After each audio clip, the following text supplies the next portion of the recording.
Don People's Deadbolt. Let's talk about it.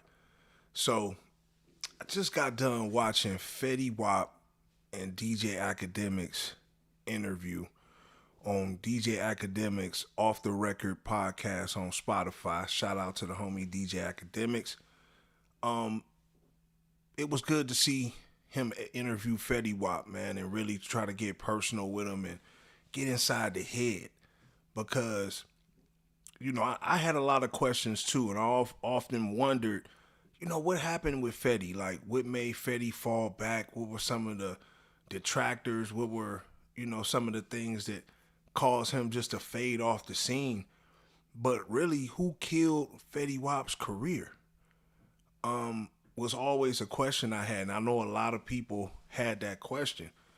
Um, just to find out, everything that's been going on with Fetty Wap, just to rewind back, this man was the hottest thing out in 2014, 2015, especially. I've never seen a rapper since DMX dominate a whole year.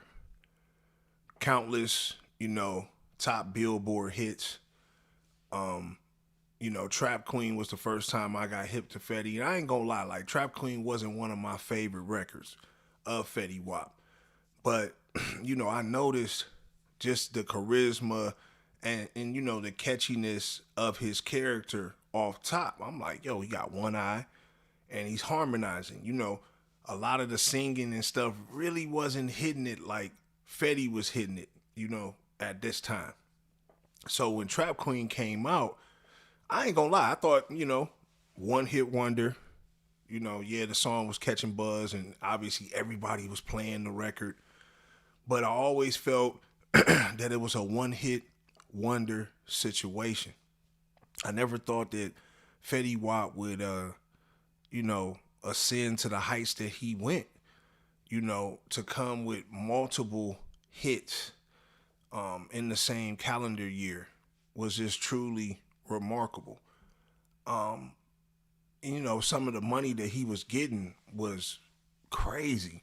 I mean, just to hear him talk about a lot of the, you know, money he was running through and, at one point in time, either owning or buying up to 70 cars, for family and friends and himself, cashing out on all these different whips, having apartments all across, the country and just different things going on. And, making those type of records that, can generate that type of income. And like he said, catching the big hit, you know what I mean? Like losing himself in the process. But it was interesting also to find out that, My Way wasn't his record, and that it was Monty's record. Shout out to Monty. That's one of the homies that was in the Remy Boys. And, it's crazy because Drake just hopped on the record and put the record out. And, he didn't want to be on, he wanted Monty to have that shine. And even though it ended up being Fetty, I really couldn't even see the song with just Monty and Drake. You need Fetty. Even though Monty's cool, Fetty had that certain charisma that was needed for the track. But I was always wondering why they never did a video to it or why it was just him and Monty. But, come to find out, he really was trying to go to bat for his boy. And it just really feel like Fetty was just in a situation to where that was his problem. He was going to bat for everybody, all of his homies, and really, looking out for everybody and trying to be that dude, but not having his business together to follow up with the business. Kind of like with Lil Wayne, I would say. Even though Lil Wayne did a little bit more as far as business, but it just seemed like Fetty had opportunities to really get his artists out, and he did it. And then also, spiraling out of control with the women. Now, obviously, women could be a downfall for a lot of us brothers. Trust me. But with him being at the level he was at, coming out of nowhere, going into a situation to where, he getting different chicks pregnant, IG models pregnant, it was starting to catch up. And, once he came into his own and, did his crossing and took his oath, I thought he was gone. You know what I mean? Once I seen that, okay, he getting the extensions put in. His persona is kind of changing up. They about to really take Fetty out of here. But, you know, I understand some of the times that being in, a messed up contract where somebody can be over top of you can be crazy.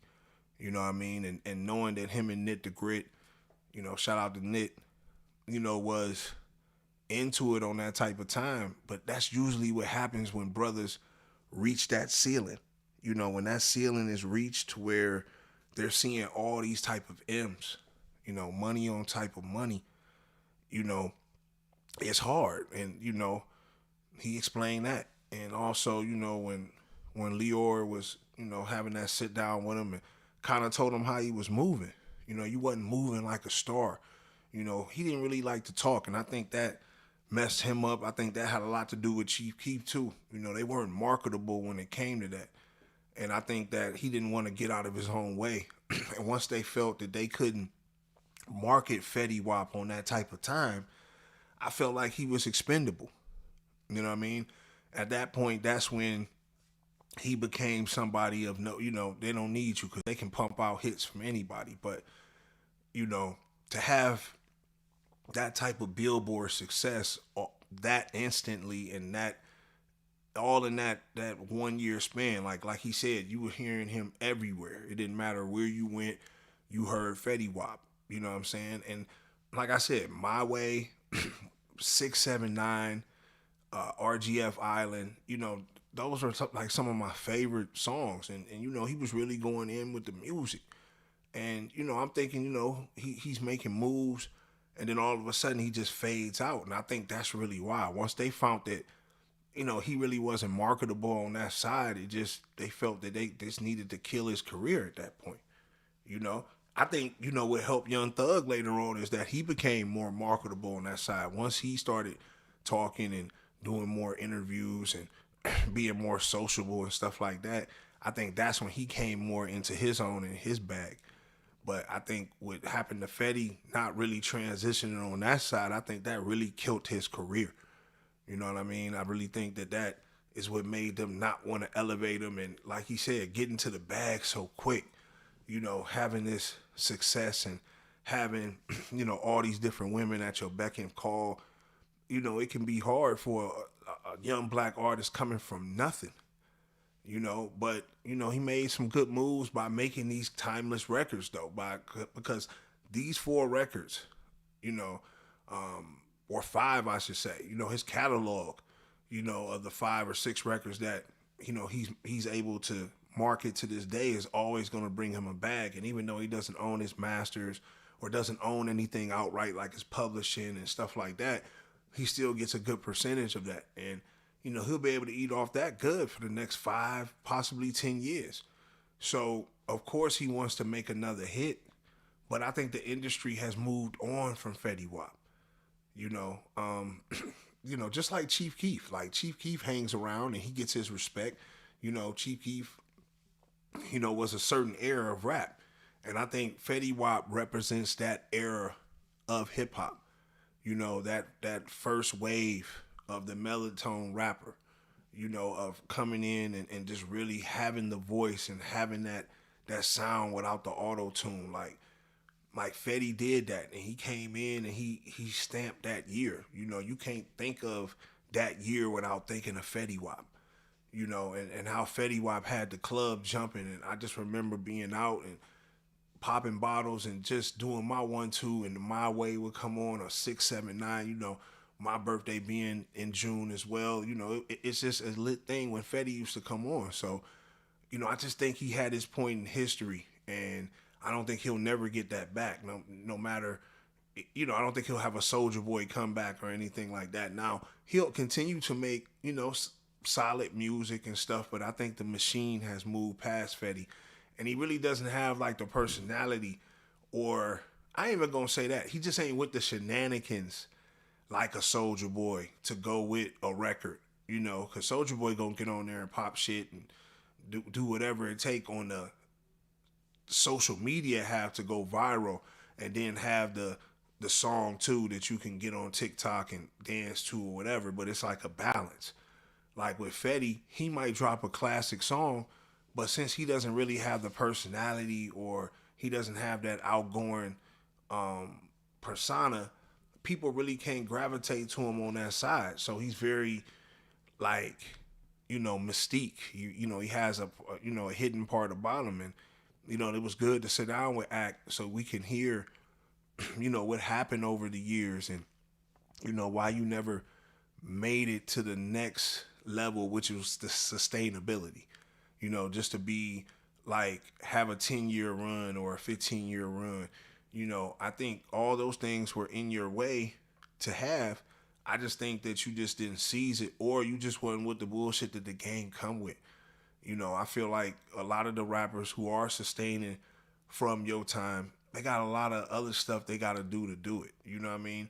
It's like I felt like you was just trying to make the music, get the money, and have the fun and everything that came with it. I don't think you was in for all the other shit that the industry brought, and it's okay. And I know that's probably what you want to say, that, you just weren't with the antics no more and the, all the shenanigans and the sacrificing and all the things that go with being a mainstream artist. I think it just started getting to you and you couldn't fulfill that role anymore.